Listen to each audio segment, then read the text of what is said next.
Queridos, muito bem-vindos a mais esta reflexão bíblica do Grupo São Jerônimo. É uma alegria tê-los e tê-las conosco todos os dias. Sinto-me honrado e feliz de poder estar refletindo o Evangelho de hoje com vocês, pois é o dia de nosso patrono, isso mesmo, de nosso inspirador São Jerônimo.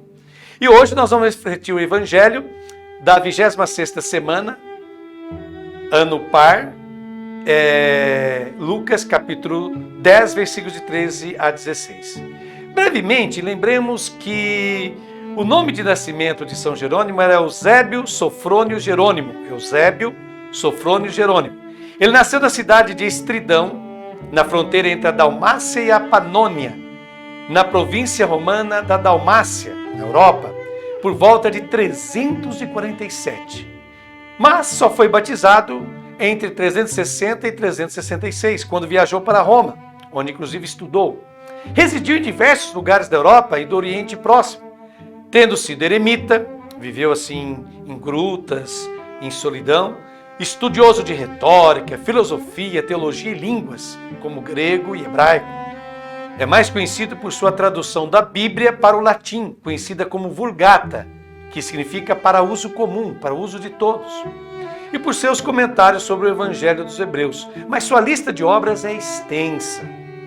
Como eu já disse, estudou em Roma, na Gália, na Trácia, em Antioquia, que fica na Síria, no Egito e depois na Terra Santa, onde viveu os anos finais de sua vida e veio a morrer nas proximidades de Belém em 30 de setembro do ano 420. A nossa passagem do Evangelho, como eu dizia, que é Lucas, capítulo 10, versículos de 13 a 16, encontra-se no início do caminho de Jesus para Jerusalém, que teve início no versículo 51 do capítulo 9. Entre chamados feitos para segui-lo e envio em missão, com recomendações aos 72 discípulos, Jesus para a fim de fazer as observações que lemos nesta passagem de hoje. Portanto, Lucas situa em um ambiente de missão as advertências a algumas localidades que não acolheram bem a evangelização. Quando comenta sobre cidades que rejeitam o anúncio do Evangelho, da boa notícia, Jesus traz à nossa lembrança Sodoma, a qual será menos castigada no dia do juízo do que as cidades que não receberam os missionários de Jesus. Isso está lá em Lucas capítulo 10, versículo 12. Certamente essa denúncia provocou a inserção imediata contra Corazim, Betsaida e Cafarnaum, que vemos nos versículos 13 a 16 do capítulo 10 de Lucas. Para nossa surpresa, tanto Corazim quanto Betsaida foram cenário da maioria dos milagres de Jesus, segundo o Evangelho dos Hebreus. Ali se realizaram 53 milagres. Ambas localizavam-se, como vocês podem ver aí nesse mapinha que está aparecendo, a poucos quilômetros de Cafarnaum, cidade na qual Jesus passou seu tempo quando se encontrava na Galileia. Corazim jamais é mencionada neste evangelho segundo Lucas e nos demais evangelhos também. Corazim jamais aparece a não ser aqui em Lucas. Betsaida aparece somente mais uma vez em Lucas capítulo 9, versículo 10. No entanto, afirma-se que muitos milagres foram realizados nessas duas localidades. O pecado dessas cidades consiste em não ter respondido ao que Jesus esperava delas, a conversão. O termo grego é metanoia. Aliás, é a primeira vez que Lucas usa o verbo converter-se, o qual é muito apreciado por Marcos, por exemplo. Tiro e Sidônia, localidades mencionadas, foram duas ricas e poderosas cidades fenícias, as quais jamais se converteram e que colecionam terríveis oráculos contra elas em Isaías, Ezequiel, Amós e Joel.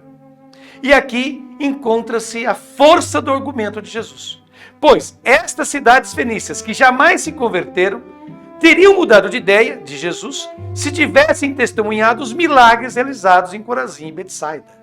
É duro o argumento de Jesus. Já em relação à cidade de Cafarnaum, a acusação não é de impenitência, mas de orgulho. E nós não sabemos em que essa cidade fundamenta o seu orgulho.